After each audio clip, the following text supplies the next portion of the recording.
Welcome to the Real AF Real Talk series, where we have real discussions about life at 40 plus. Today we have Dr. Darnise Martin, a professor, life coach, and author, and she's here to talk to us about perimenopause. We're so glad to have you back. Welcome back, Darnise. Thank you for having me back. Perimenopause, honestly, I'm 47, and it's actually a very, very new word for me. But no one sits down with us in our 30s and is like, hey, this is going to happen.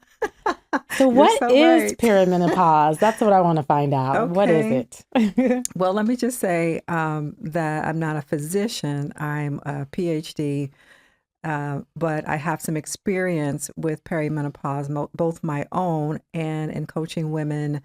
I've gleaned information from them. I've also interviewed and done research with an actual physician, Dr. Gail Jackson, here in LA.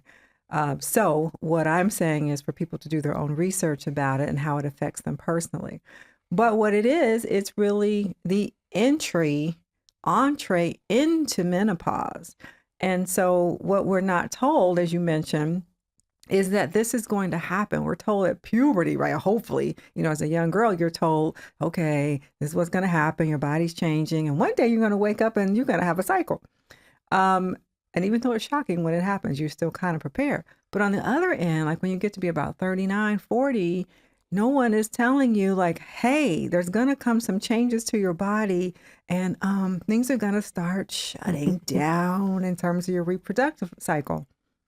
So it's surprising, and we just start to think like, wow, what's happening to me? Why am I so tired? Why am I irritable? Why am I having headaches or whatever? And we think like maybe we're getting sick, like with the flu or something. And we don't, or we just feel, kind of cranky or, just not ourselves. Mm-hmm. And it's not until we start talking to each other that we really realize, oh, other women are going through this too. Right. And then you're like, oh, and then you might start missing a period or two. How early does that start? Well, typically? It can start. Some women start in their 30s. I mean, some women, first of all, are not what we call regular with their periods. Mm-hmm. And so it may take them 2 or 3 months to be like, oh, I got to go to the doctor because they're used to maybe missing a month anyway or being kind of off. But, if a woman misses like 2 periods, she's like, I better go see about this. And then, if she's not pregnant and she's not having some other medical concern, a doctor will probably say, okay, let's do some blood work to see about your hormonal levels. Perimenopause is tricky. Peri is from the Greek. So we're used to the term menopause, but perimenopause is the lead up. So it means you're around or about, like getting close to.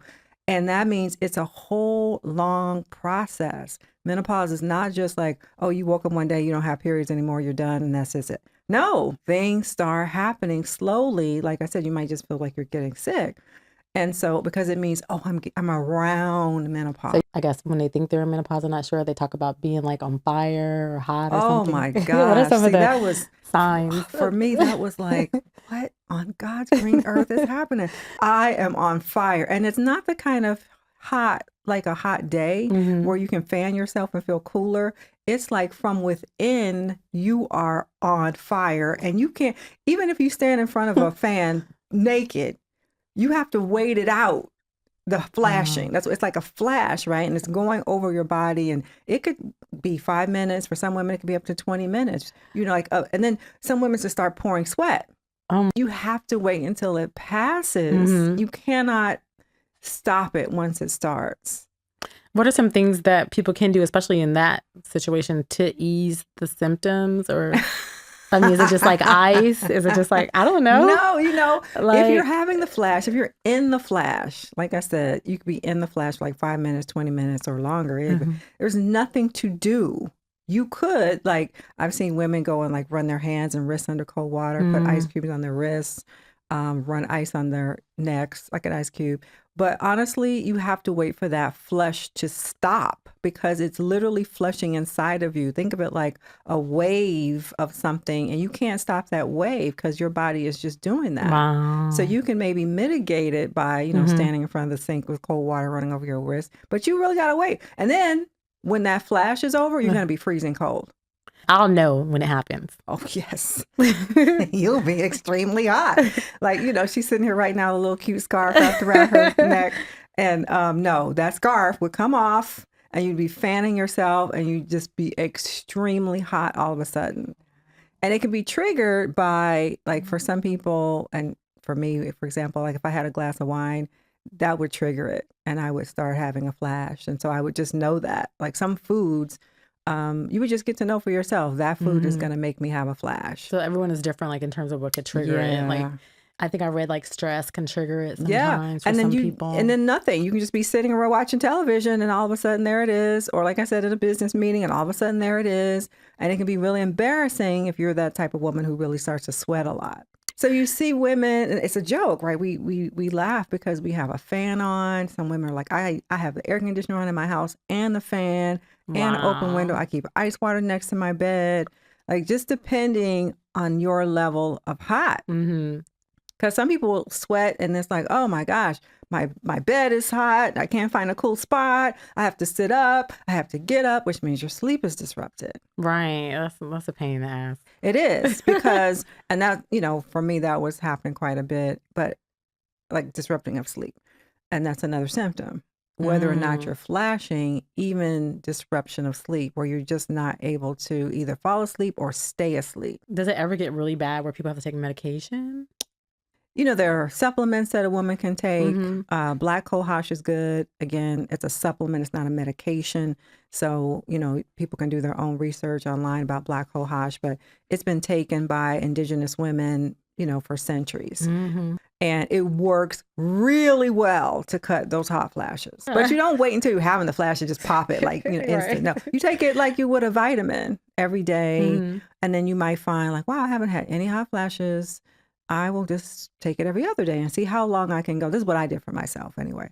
But like my aunt and other women have told me, baby, it's coming back. Right. So, because again, it could be a 10-year process before. Time. Right. And so you might when ask, you actually hit the actual menopause, stage. Which is when your period has completely stopped for 12 consecutive months. Okay. So as long as you're getting when you're still in the perimenopause stage. Right. And not until you get no period are you in for 12 months. Okay. Right. Let me ask you a question that what I thought was interesting too, reading about perimenopause. The article I read talked about there being a connection between the mental health and perimenopause. And I thought that was interesting. Yeah, because come to find out, which I did my own research on this, and I advise people to do it for themselves. Estrogen is such an important hormone for our bodies. Estrogen impacts our brains. But see, we don't really realize it. But once your estrogen levels start dropping, which is what's happening in perimenopause and menopause, it starts to affect your brain function. And so some women experience real depression. And, they start going to the doctor, trying to find out what's wrong, but they're not thinking about perimenopause as a whole, system of things. They're just going for their particular symptom. Exactly. That's what I was wondering. Like, right. And they'll never know. And they'll tell the doctor, they'll start describing these symptoms that seem like depression. Or I knew some women who were diagnosed with lupus, but it wasn't lupus for them. It was the change in hormones.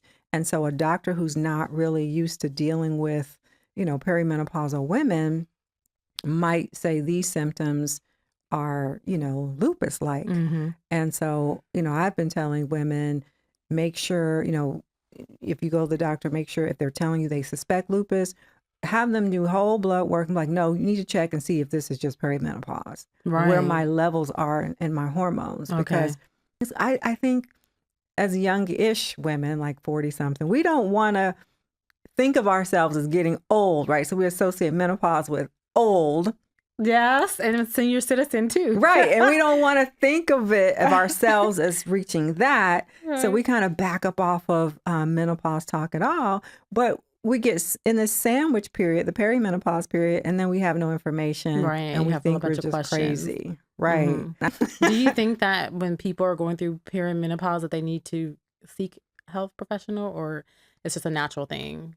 Well, her symptoms will dictate that, because for some women, they can be really mild and she'll be like, yeah, I took black cohosh and I'm good. Or,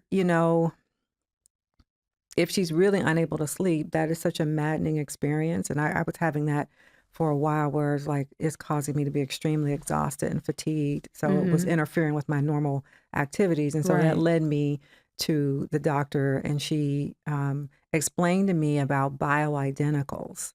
Bioidentical hormone replacement. And again, you need a physician to guide you through that because what it means is they take your blood, they see what specific hormones where you're deficient. Okay. Yeah, then they create basically a supplement that they can give you to take that matches you exactly for what you need. You can get estrogen creams and stuff in the drugstore, and some women will do that, but you don't know if that's enough or too much estrogen for you. Right. Then, some women have been afraid of that because they're like, wasn't that dangerous to do hormonal replacement? And so you have to have that conversation with your physician because then they'll help you understand whether you should do it or to what degree you can do it. So many women say, well, my sex drive is higher. But so I hear that all the time. So that could be a benefit, except that God's practical joke is guess what happens to men? Exactly.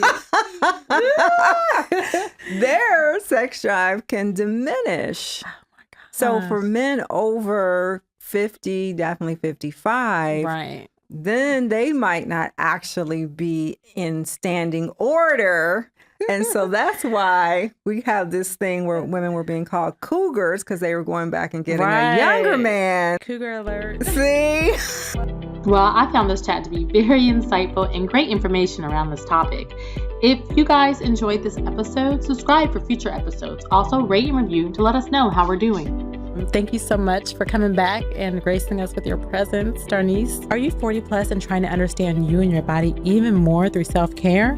Well, you can find out more about Dr. Darnise and her coaching services on www.drdarnise.com. Stay tuned for the next Real AF Real Talk series where we have real discussions about life at 40 plus.